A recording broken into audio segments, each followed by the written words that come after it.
I'm the one. You remember me, sir. I'm Miss Mamie Brown's boy. I'm the one.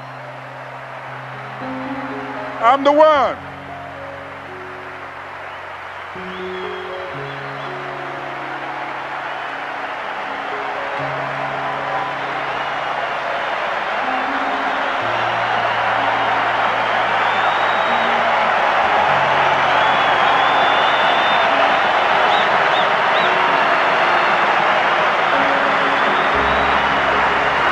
And you must feel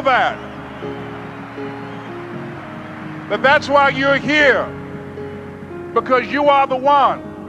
And I remember when PBS first played one of my specials called You Deserve, one Sunday afternoon in Miami, Florida. I had some friends call him to tell him to tune in. And he watched the program. He called me in Detroit, and I answered the phone. I said, hello. He said, may I speak to Les Brown, please? I said, who's calling? He said, you know who this is. I said, oh, Mr. Washington, it's you. He said, you were the one, weren't you? I said, yes, sir. He said, and you were so crazy. I said, I know, but I'm rich now.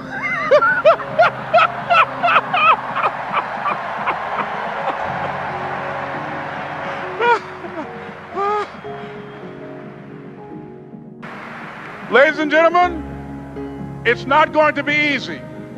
It was hard laying on the floor of the Penobscot building, looking out of the window, daydreaming, saying, Les, can you do this?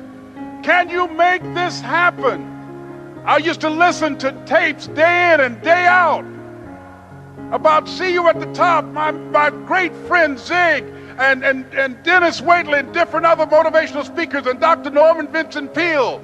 And Dexter saying, don't let nobody steal your dream. I used to ask myself, can I do this? And something said within me, you're the one. You're the one. And let me tell you something, ladies and gentlemen. While you're here, and before you go back home to your respective cities and communities, write down at least 5 reasons on why you deserve your dream, on why you won't give up, what's going to make you unstoppable, why you must be unreasonable, because logical, practical thinking says you can't do it today. But if you want to produce unreasonable results in your life, like living your dream and taking charge of your destiny, you've got to be an unreasonable person. You've got to be an uncommon person. So write down the reasons of why you're here. My first major goal was to buy my mother a home. And let me tell you something, ladies and gentlemen. What will reasons do, Les? Nietzsche said, if you know the why for doing, you can endure almost anyhow. What do you mean by that? If you know why you're doing something, when the hard times come, and they're going to come, when the disappointments and the rejections come, and they're going to come by the truckloads, your reasons will be your rod and staff to comfort you, to pick you up. Once again, I got a saying on one of my tapes, if life knocks you down, try and land on your back, because if you can look up, you can get up. Let your reasons get you back up.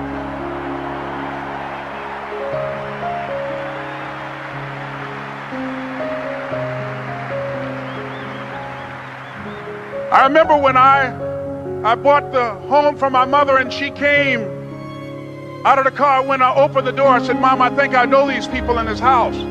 That was my first major goal. And then I couldn't conceal it anymore. I said, Mom, I got this for you. And as she went from room to room, looking at the house and saying, thank you, Jesus. Thank you, Lord. No one ever could have convinced me that this could have happened to me.